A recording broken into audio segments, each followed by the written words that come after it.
Let's go ahead and get started. Today, as you well know, is Palm Sunday, the beginning of Holy Week. So I thought we would return to hearing what John Dominic Crossan has to say. You remember that Crossan gave us some good lectures that helped us move into through the Christmas season, the Advent season. And I don't know that I explained this at the time, but Crossan, who was he was an Irish, he was born in 1934. He's an Irish-American New Testament historian of early Christianity. And he's a former Catholic priest. And he was a prominent member of the Jesus Seminar. And his research focused on the historical Jesus and talking about the cultural anthropology of the Mediterranean, ancient Mediterranean, New Testament worlds, and putting Jesus into that, the term he used, putting into that matrix to help understand what Jesus was doing. Well, that part of that same set of lectures, which I regret to say I don't have a form of it I can show you quite as easily as that, but I do have a good YouTube without the benefit of the background pictures, but I think a good YouTube lecture on the same topic, very similar, even a little bit longer than the one that was on the set that I was using before. But I'll just go ahead now and put that up, share my screen, and we'll come back and talk about it. I guess I need to hit my share screen first here. All right.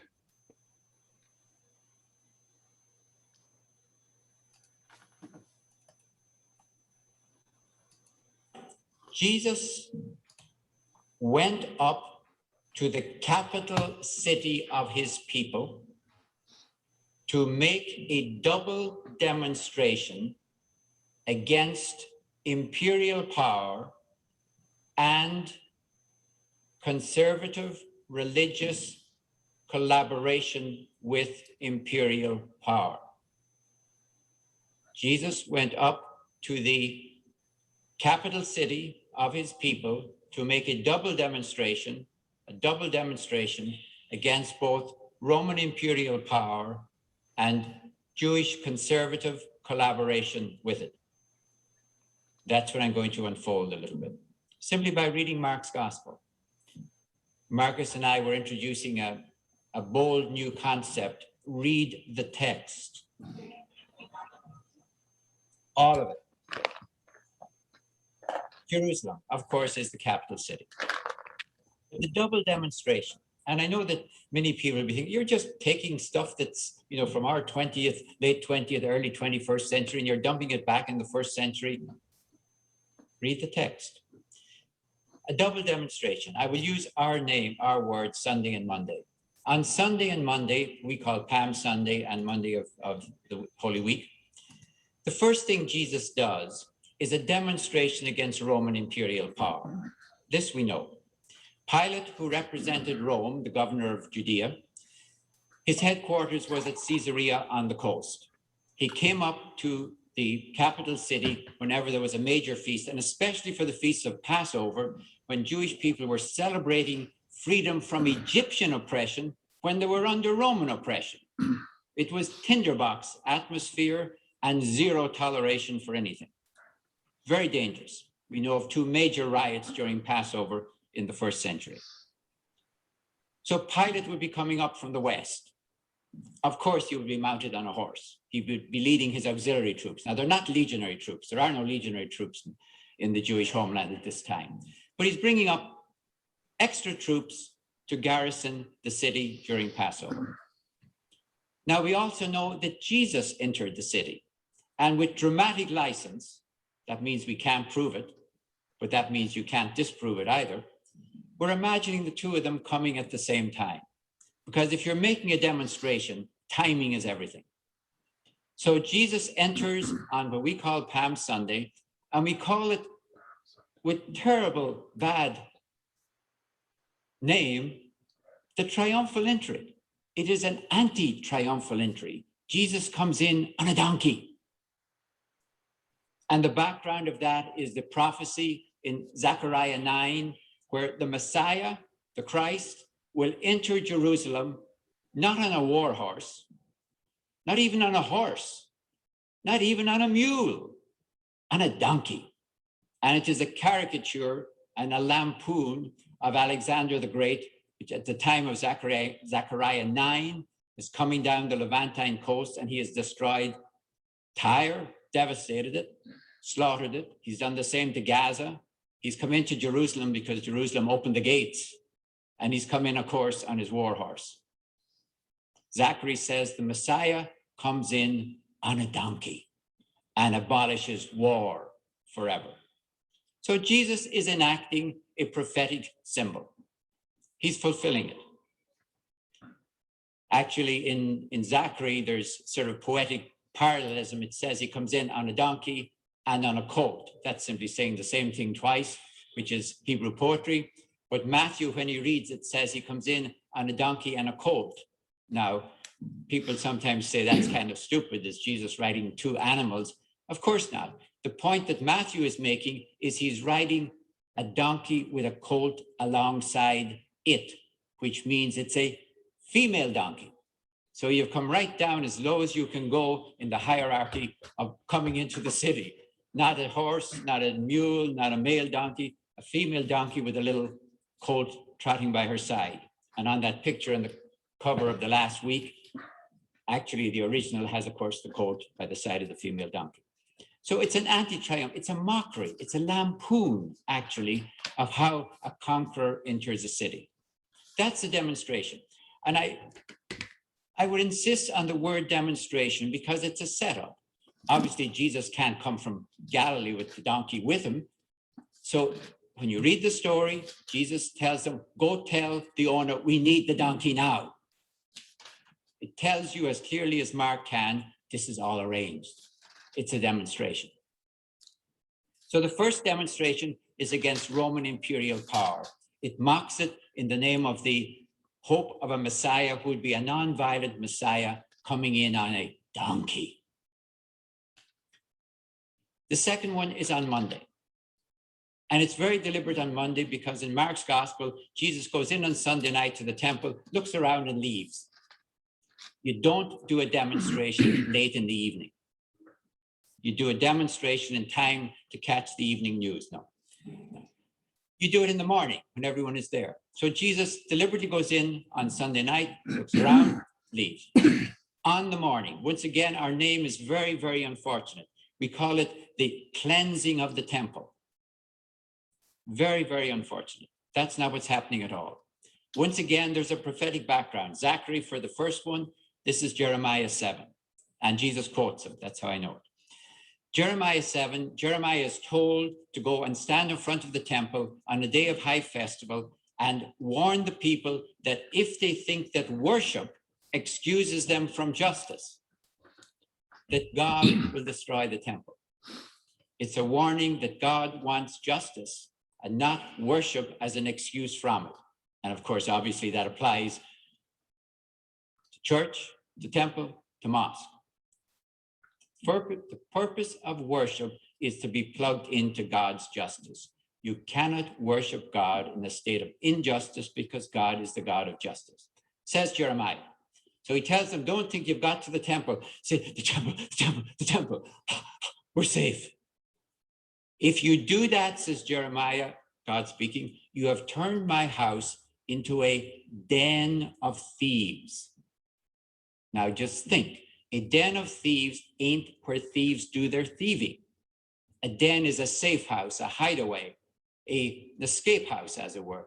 They've done their thieving, their injustice elsewhere, and they think they've got to the temple and everything is fine as long as they worship God. God's into worship after all, not justice. And God says, if you do that, I will destroy the temple. What Jesus is doing in this second demonstration is not cleansing the temple. In one sense, he's doing something much more radical. He's symbolically destroying it. He's fulfilling Jeremiah. He's fulfilling Jeremiah because the basis of the temple, of course, is the fiscal tax, which every Jew willingly, every male Jew, at least across the entire Jewish world, willingly, freely paid to support the temple in their home city. Of course. And there is nothing wrong with the money changers. They're seated in the outer court, the court of the Gentiles. They're seated there to change the money as a convenience for people to turn it into the money for the temple tax. That they are doing anything wrong, that they're defrauding anyone, is absolutely unfounded and dancing very close to anti-Semitism. So the point of overturning the tables of the money changers is destroying the fiscal support of the temple. The temple is closed down. Excuse me. All right. So we have two symbols. One is against Roman imperial theology, let's say. The other is against collaboration with it. And it is the most conservative elements who are collaborating, the Sadducees rather than the Pharisees, who are the liberals. Now, when you look at that, though, you say to yourself, isn't he trying to provoke it? Isn't he looking for it? This is Passover. This is zero toleration for even sneezing too loudly. And he's done two demonstrations. Surely he's looking to get himself killed. So again, the text becomes very important. When you read the text, you realize that Mark insists and keeps mentioning that the crowd is on the side of Jesus. The crowd is on the side of Jesus. He has a protective screen against the authorities of his own people. Mark makes that quite clear. The authorities of his own people are very, very much scared, and it's not necessary to demonize them. They're very much scared that any demonstration could bring down the Romans like a ton of marble on them. And they're right. This is dangerous stuff. The fact that it's nonviolent, which it is, doesn't mean it's not dangerous. What if the Romans misunderstand? Or what if they decide that we'll just attack in any case and let God sort it out? On Sunday, we just saw it. As Jesus enters, the crowd is applauding him. They're on his side. And you think, well, maybe after this incident in the temple, they're not. But right after the incident in the temple, Mark says the authorities wanted to move against him, but they feared the crowd. That's Monday. Comes Tuesday, there's all sorts of debates between Jesus and the authorities in the temple. They're trying to separate him from the crowd. 3 times on Tuesday, Mark mentions they couldn't move against him because the crowd were on his side. He mentions it 3 times. In other words, he wants you to understand this. So that brings us to Wednesday morning in Mark's story. And Wednesday morning, of course, it looks like it's over. The authorities say we cannot move against Jesus during the festival because there might be a riot. They give up in plain language. If you're following this like a drama, on Wednesday morning, Jesus has got away with it. And that is very important for me, understanding his intention. He expects to get away with it. The crowd's protecting him. It's too dangerous. It could cause a riot to move against Jesus. Better let him do whatever he's doing than risk a riot. That's the point at which Judas Iscariot becomes crucial. That's when Judas says, I can tell you where he is at night. I can tell you where he is in the darkness. I can tell you where you can get him apart from the crowd. Then you can capture him, have this all over before anyone knows anything about it. In the logic of the story, it is Judas Iscariot, in a way, more even in a way than either Caiaphas or Pilate, who is the linchpin in the plot. One final point. What about that crowd on Friday, though? Isn't there a crowd also on Friday crying out, crucify him, crucify him? Continue to Mark's story. There's a crowd on Friday. There's another crowd on Friday. This is the crowd that goes up and says to Pilate, we want to get Barabbas out. Now back up a bit. According to Mark's story, Pilate will allow one prisoner, anyone the crowd asked for, out of prison in honor of the Passover feast. Now let's leave that aside, whether that is historically likely or not. It's in the story. So there's an open paschal amnesty, open in the sense that you can come up and get whomever you want. The crowd, says Mark, comes up to get Barabbas out. Barabbas is identified as a Jewish, we might say a freedom fighter, who has had an insurrection, a violent insurrection against the Romans, and people have been killed, and Pilate has grabbed him and all his followers. Now, notice that. When the Romans moved against a violent revolutionary, you take the leader and all the followers you can get. This is crucial for our understanding that Jesus is considered by the Romans, by Pilate, as a non-violent revolutionary, or they'd have gone after as many of his followers as they could as well.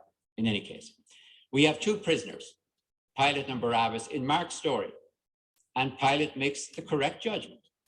Of these two, the one he does not want to free is Barabbas. Barabbas is much more dangerous. The crowd come up from Barabbas, and when Pilate tries to free Jesus, they insist, no, we want Barabbas. Final point. If I'm asked as a historian, how big is this crowd we're talking about? Crowd, as you know, is an open number. You are a very, very good crowd to come and listen to a sermon on Friday at noon. You would be a disaster at a Super Bowl. If I was asked, did I have a nice crowd? I'd say I had a wonderful crowd.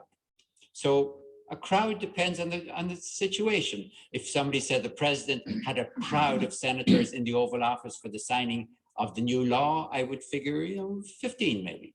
A crowd doesn't tell me how many, but this I know. Granted the tinderbox atmosphere of Passover, granted the volatile character of Pilate, granted the fact that these people are coming up to get a violent revolutionary out, and Pilate might decide to grab them all. Hey, good, here's some more supporters, grab them. I would say that crowd in front of Pilate, you want a number? 9. Somewhere between 6 and a dozen. Anything more than that is looking to get themselves killed. And they better come with a lot of bowing and scraping and yes, sirring and no, sirring and please, sirring, and keep your arms out where we can see your hands. Nothing under your cloak. So the story as you have it in Mark is not about Jesus going up to get himself killed. It is about Jesus going up to do something very, very dangerous, a double nonviolent demonstration against religious collaboration with imperial power. And as we know, it gets him killed. Now, let me focus for a second on another word. Holding on to that is the story. The word sacrifice. Because whenever you're reading the New Testament, you're going to find sacrifice all over the place. And most people, when they see sacrifice, put in substitutionary sacrifice. And what I'm going to say is that that is totally invalid. Sacrifice is not necessarily substitutionary. Let me take a fast detour for a moment. Because you have to understand what blood sacrifice is about. It's not something we do, so you have to understand what it's about. Basically this, probably have never heard from a pulpit before, an anthropology of blood sacrifice. Human beings, forget God and the gods for a second, human beings have 2 ways of keeping good relations or restoring good relations if they've had a row with one another. One is the gift. The other is the meal.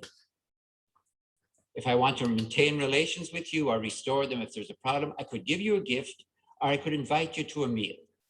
That's basic anthropology. It's as simple as this. It's not rocket science. 2 weeks before Christmas, you get a gift from somebody you had no intention of even sending a card to. What is the first thing you're going to do? Probably hustle out and get a gift, send it back, and maybe predate it if you can. The gift. So therefore, when people think, how do we maintain good relations with God or the gods? How do we do this? Well, we will give them a gift, however that is done. And of course, they want something back. They don't want God or the gods to say, thank you very much, that was lovely. It's a sort of noblesse oblige. If we give God something, of course, we're going to get something back. But what I want to insist that substitution has nothing whatsoever to do with it. If you're having a sacrificial meal, it means that you take your animal, your sheep, for example, at Passover, you give it to God. That's what putting the blood on the altar is about. You give it to God, and God gives it back to you so that you may have a meal with your God. It's called a sacrifice, which in Latin is sacrum facere, to make sacred. You have taken ordinary food, which would be ordinary if you and I were just having a meal. You've given it to God to make it sacred, so when it comes back with you, you, as it were, eat sacred food with your God. And that's what it's about. It has nothing to do with sacrifice in the sense of substitution. Nobody is thinking, we really are evil people, we should be killed, but let's take it out on the goat. They're not thinking that. Even in the Day of Atonement, sins are put on the goat, and the goat is driven out of the habited land into the desert. Nobody would think in the ancient world, this is going to be a great sacrifice, so let's really make the animals suffer. It's obscene even to say it, and I hope you winced internally. Nobody thought of that. What they're thinking of is in the ordinary model, if we are going to have a feast with our God, that it's modeled on the feast with one another, and there will be blood. Of course, there'll be an animal killed to eat. So keep apart. Sacrifice, substitution, suffering. Keep them separate. Never mix them up. Nobody in the ancient world will do it. Last year when we were in Ireland, in the National Museum, they had some bog bodies that had been found in the bog, and they've been found all over Celtic, pre-Christian Celtic Europe. And the theory behind them is that we have some terrible disaster, let's say drought, maybe 3 years with a bad harvest. We want to give a gift to the gods to get something back. They're not thinking we should be killed, but let's kill somebody else instead. A human being, and sometimes a very high prince, maybe even a druid prince in one case, is actually put to death. I would even say willingly. And the body then is put into the bog. The reason it's put into the bog is that the gods are down there in the water, and the bog is the place where the earth and the water kind of mix, and you can't tell which is which. So if you want to give it to the gods, a bog is one of the favorite places in the Celtic world. And of course, if it gets into a bog, it is preserved almost perfectly. You can even see the stubble on some of the male bodies. But it's a gift. It's a gift to the gods. Nobody is thinking, this is substitution. We should really be killed and punished, but let's take it out on this person. Now, always, of course, you expect something back. The gift is never simply, here's a nice gift, God, have a nice day. No, we expect something major back. All right. The sacrifice. Jesus' death is a sacrifice, meaning that Jesus has taken his life, and knowingly that it is possible, and you have to presume that Jesus knew what he was doing was dangerous. He knew what had happened to John the Baptist. It's one thing to say he's looking to get himself killed. It's very different to say he knows this is dangerous and could get him killed. And Jesus did. So for the integrity of his life, he makes his death sacred. Sacrum facere. You could say any death is sacred. All human death, like all human life, is sacred. But to die as a martyr makes your death peculiarly, especially, emphatically, particularly sacred. Let me give you an everyday example. Because we need to keep that word sacrifice. Imagine a house on fire. A baby, a child is up on the second floor. The firefighter rushes in, goes upstairs to save the baby, manages to catch the baby and drop it down to some firefighters waiting below. Then the entire roof crashes in and she's killed instantly. Next day's headline says, firefighter sacrifices her life. Now, I think that is exactly right. Firefighter dies during fire. Not really. sacrum facere, to make sacred. Any death, like any life of a human being, is sacred. But she has made her life and her death peculiarly, especially, emphatically sacred, because she's given it up to save somebody else, and a stranger, and a child.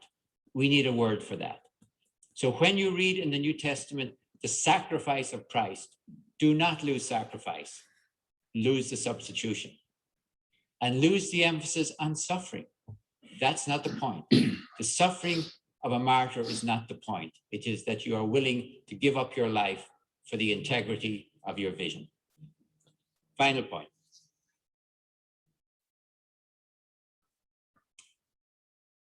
In Christian theology, we say, and it's quite often in the New Testament, that Jesus is seated at the right hand of God. The resurrection is about Jesus seated at the right hand of God. And most of us recognize that as metaphorical. The one who is seated to the right hand of the king is the heir. The left hand would be the queen, the right hand would be the heir apparent. So to say that Jesus is seated at the right hand of God means that all that God is comes, speaking now within Christianity, to us through Jesus. Jesus is the heir. So it's a metaphor, but it's a profound metaphor with a profound meaning. And I want to take 2 points from it. First one is this. If Jesus is seated at the right hand of God, this is especially true for people who take everything literally, then God is to the left of Jesus.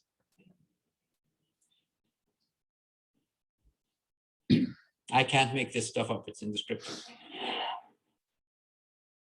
So if you want to find God, you first find Jesus and then you keep going left. Second point is this. In Christian art, in Christian Gospels first, Luke, John, in Christian art and in Christian mysticism, those who see the risen Christ always see the wounds. The wounds don't heal, which means that seated next to God in this vision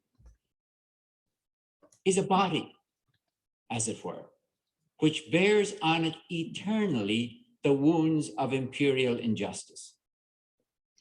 What is seated next to God is not just Jesus, as it were, but the wounded one.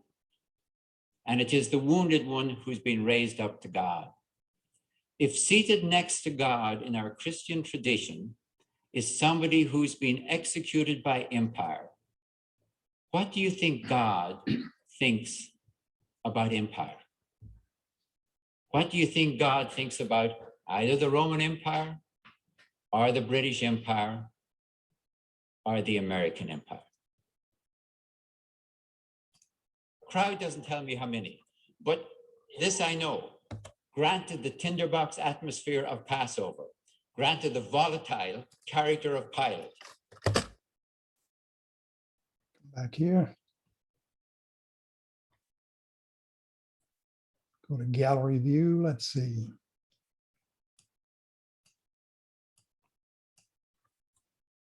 Zoom. There we are.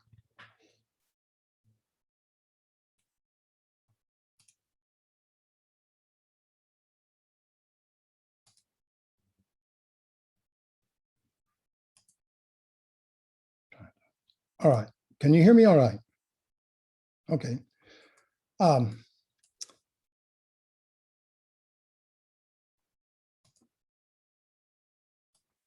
Just moving things around here. I'll get some scripture up here.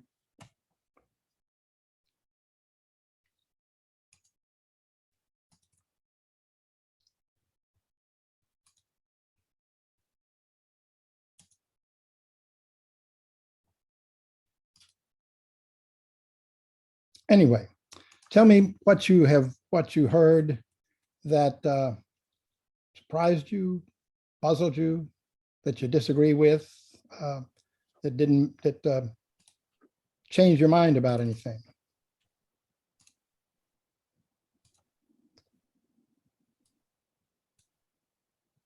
Well, I'll just jump in and say that I was particularly intrigued by his description of the size of the crowd. And I was not aware that Barabbas was a leader of a large insurrection.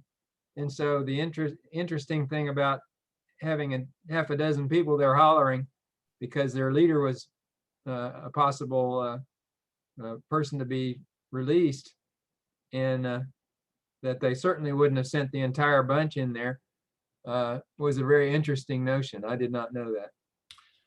Well, I read that, heard that, and I'm not sure.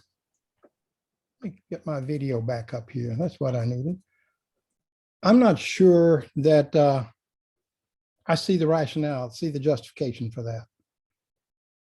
I could be wrong, but that seems to me to be, I look back over that and thought that's a bit of a stretch. I don't see why. I can understand his point. Not a whole lot of people not going to take on Pilate if they think them to being trying to free an insurrectionist.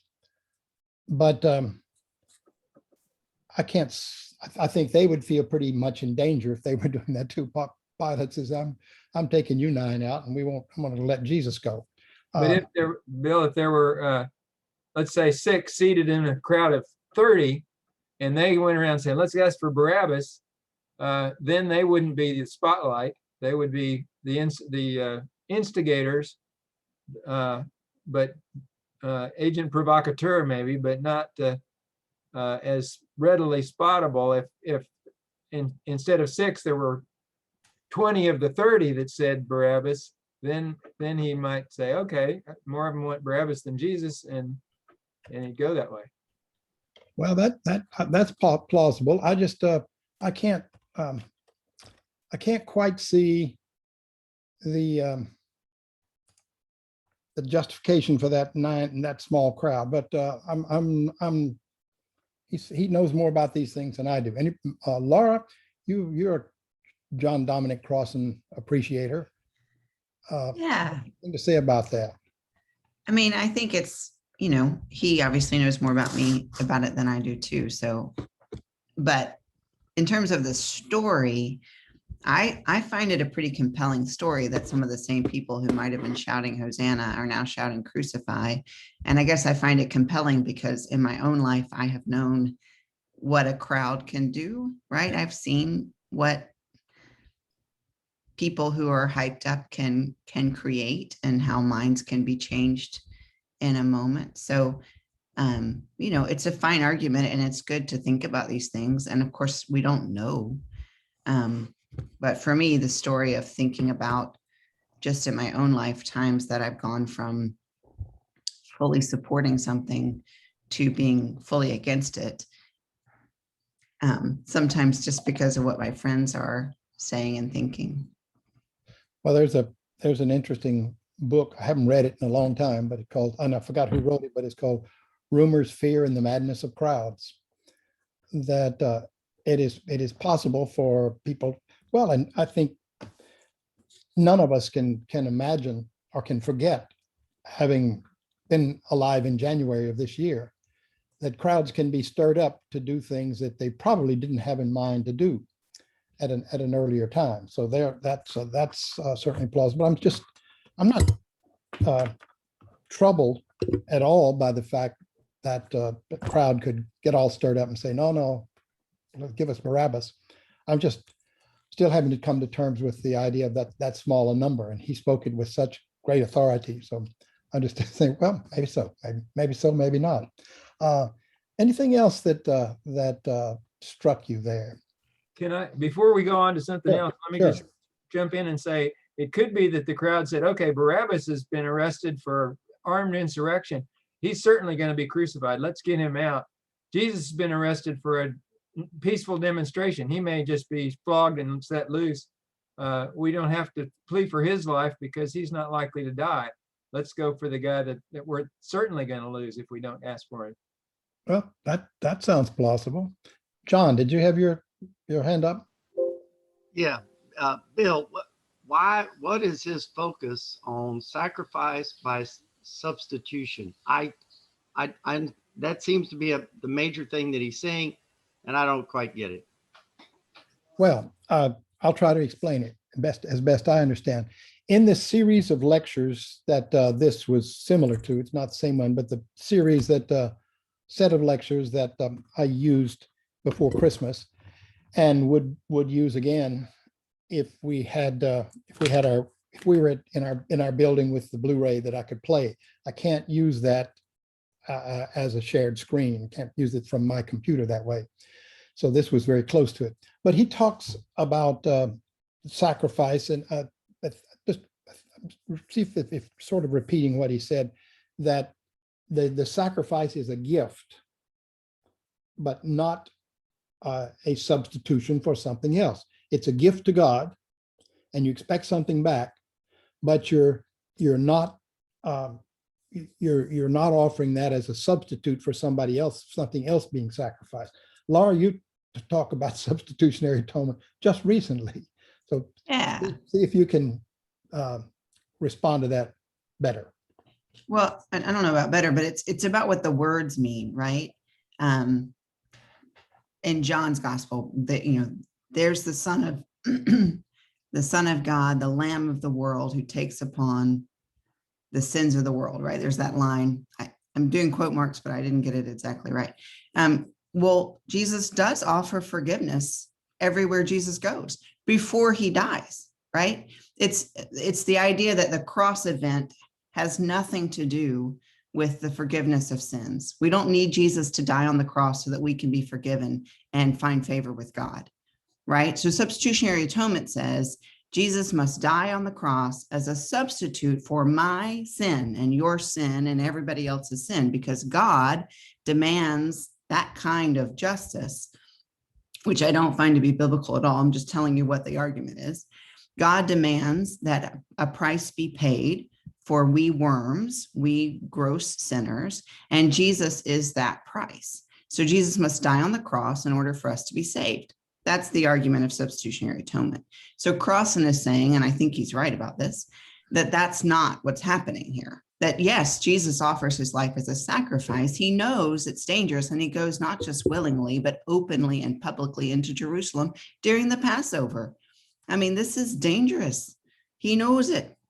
So that there is absolutely a sacrifice, a sacrificial element, right? It's not the same as, but think about Dr. King speaking publicly when he knows, I mean, his life's been threatened every moment. He knows it's dangerous. So he's offering himself as a sacrifice, not in any sort of substitute for somebody else way, but in I will live so passionately a life of authenticity. Now I'm talking about Jesus, and know that that's probably going to get me killed. Well, despite your humility, I count that as a much better explanation. So thank you. Yes, that's very well said. And I must say that when you talked about a number of hours, more than a year ago, because it was in church, in the building, I remember you were talking about that what the cross stood for, and that Jesus was that this was a symbol of the empire, a fearsome symbol of the empire, that was what Jesus was against, rather than substituting himself for the sins of the world. And of course, that was I turned to Patricia and I said, I don't think I'd looked at it that way before. And I'm very much attracted to that view. One thing that I thought was interesting, that Crossan said that the money changers were not doing anything wrong. There was no problem with them. That may be true. I think anybody who's traveled very much, if you read travel books, they'll say, change your money maybe at the airport or go to a bank. Be very careful about the cambios or the other exchange places, because there's some shady business can go on there. And that comes right after, in talking about this incident where Judas is upset with Jesus for letting the woman spend all that money on some anointing oil that she put perfumed anointment on. And Jesus says, she's done a beautiful thing. But Judas, and then the explanation is Judas didn't like that because Judas carried the bag. He took the box and he stole from it.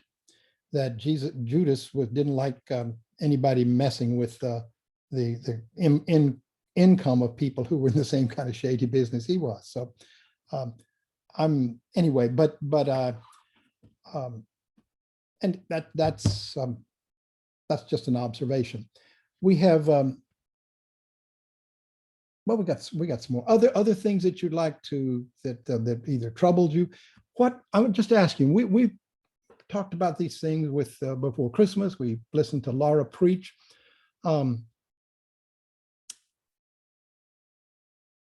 What does these different ways of looking at the story of Jesus from the way most of us grew up? What does that? How does that affect your faith, your belief, your understanding? What has it made any? It made any reorientations of anything that you've heard and listened to and thought about?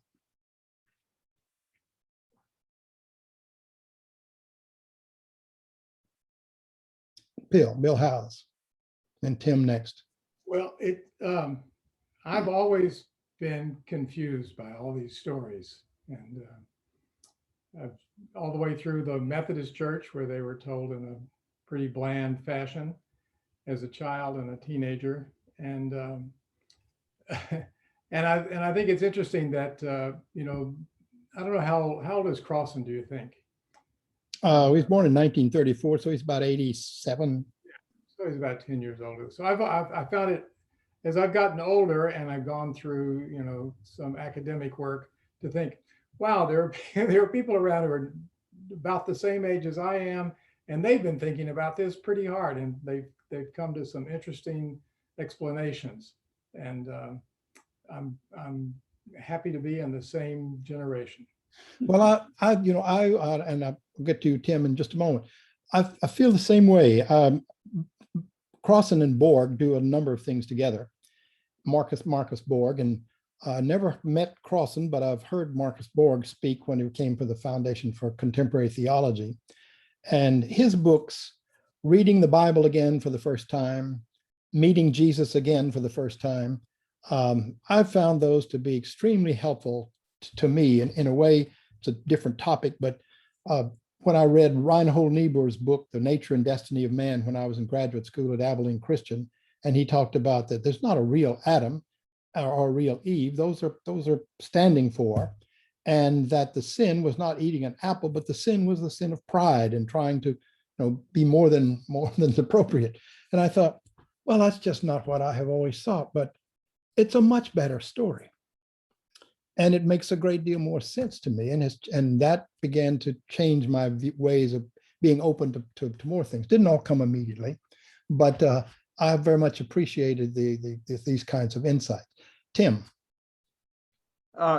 First, since you mentioned Reinhold Niebuhr, I'm reading The Cross and the Lynching Tree, and there's a whole chapter on Reinhold Niebuhr, and that author is very ambivalent about him. But that's not what I wanted to say. I wanted to say, I've never had much use for that thing about Jesus goes to heaven and he's sitting in the right hand of God, but there were some interesting points about that. One being that he's permanently scarred, and the way Crossan put it, he's permanently scarred by imperial Power. Power. And that's interesting. And then the right, that he's at the right side of God, means he's next. I mean, he's the inheritor. But then I think it's just his very cool humor. So you want to find God, you find Jesus and go left. That's right. Yes, he is. Back just briefly about Reinhold Niebuhr. Listening to I've not read The Cross and the Lynching Tree, but I listened to James Cone's lecture that you watched last week. And I was actually sort of stunned by what he said about Niebuhr. And he said, I teach about Niebuhr. And what he said about Niebuhr's innocence about that Europeans came to Europe, to the America, thinking they had found virgin land and talking about the lesser races.